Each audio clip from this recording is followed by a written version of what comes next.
Ladies and gentlemen, in the midst of the ongoing conflict between the Ethiopian National Defense Forces, ENDF, and the Amhara Fano forces across various regions of Amhara, we have received the most recent updates that I am eager to share with you in this comprehensive video report. The information streaming in from Amhara in western Tigray suggests a significant movement of the Ethiopian army towards Janora through Sanja. The purported objective of this maneuver is to besiege the area for an extended period, subjecting the Amhara forces to a strategy of hunger and disrupting their logistical supply lines. The ultimate goal, as claimed by Amhara Fano, is to bring the northern faction of Fano to its knees once and for all. Interestingly, there are counterclaims asserting that Ethiopian army units find themselves encircled by Amhara forces in other sectors of Gonder. Adding another layer to the complexity of the situation, reports have emerged that during a government officials' meeting in Gonder Wareta, Fano forces forcefully entered and disrupted the proceedings. Fortunately, no injuries were reported. Subsequent reports now indicate that Fano Amhara forces have taken control of Wareta Gonder. The struggle for survival persists in various cities across the Amhara region. In Gonder Dembiya, Ethiopian forces traveling in 2 oral trucks reportedly suffered severe casualties in an attack by Amhara Fano. Both oral vehicles were set ablaze. Furthermore, intense clashes have been unfolding in West Gonder Delgi since 7 p.m. Ethiopian time. The Ethiopian force, mobilized to support their counterparts in West Gonder, faced a fierce counterattack by Amhara Fano on the road, prompting a retreat today. In a related development, it has been reported that 2 Ethiopian army soldiers were discovered dead in Delgi Tana Lake.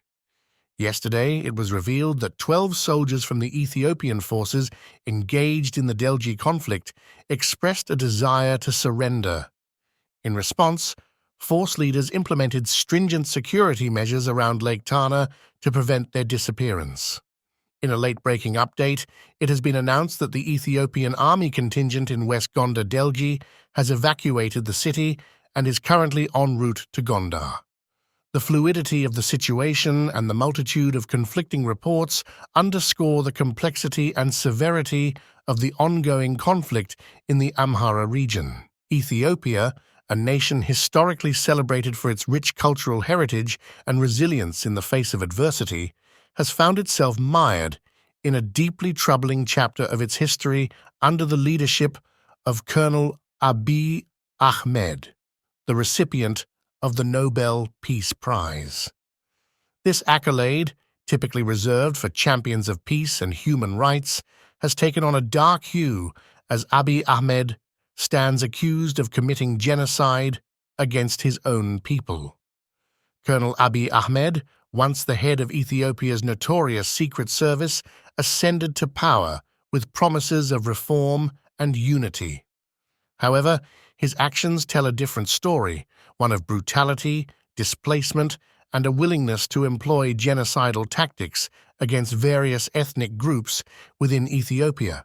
The Somali in the Somali region, the Gugi in Gugi region, and the Amhara in Volega and Benishangul regions have all been targeted, resulting in the loss of hundreds of thousands of lives and the displacement of millions. The internal displacement crisis in Ethiopia has reached unprecedented levels, surpassing even the tragic scale of displacement witnessed in Syria. Disturbingly, even before receiving the Nobel Peace Prize, Abiy Ahmed had publicly made genocidal statements, revealing a sinister mindset that belied his facade of a peacemaker. His ominous declarations included threats of mass slaughter, belittling past atrocities in Ethiopian history, and openly expressing a desire to diminish the political significance of certain ethnic groups, particularly the Amhara.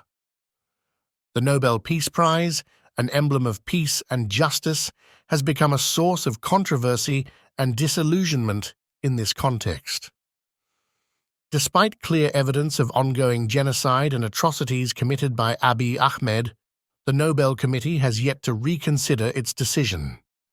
The hypocrisy is glaring, especially when compared to the case of Aung San, the 2019 Nobel Peace Prize winner, alleged to have been complicit in the Rohingya crisis. Abiy Ahmed's actions far surpass Aung San's alleged offences, yet he remains the preferred choice of the West for Ethiopia. The ulterior motives of the Nobel Peace Prize Foundation come into question, as it appears that geopolitical considerations and alliances take precedence over the genuine pursuit of peace.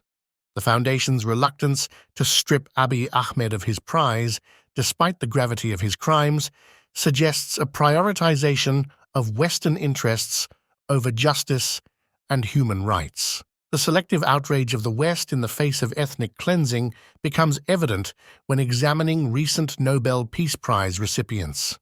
Abiy Ahmed, perceived as a Western puppet, enjoys support despite his blatant disregard for human life and dignity.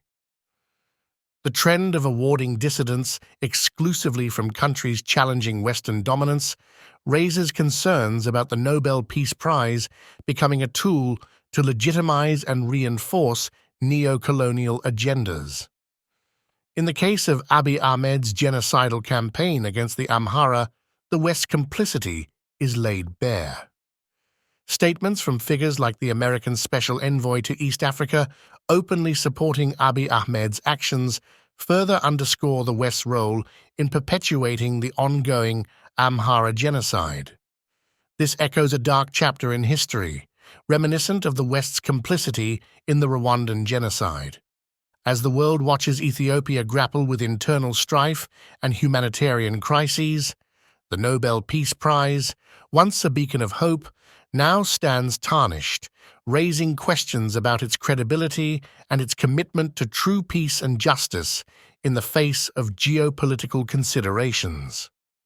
The urgency to address the atrocities committed by Abiy Ahmed cannot be overstated, and the international community must confront the uncomfortable truth of its complicity in the face of egregious human rights violations.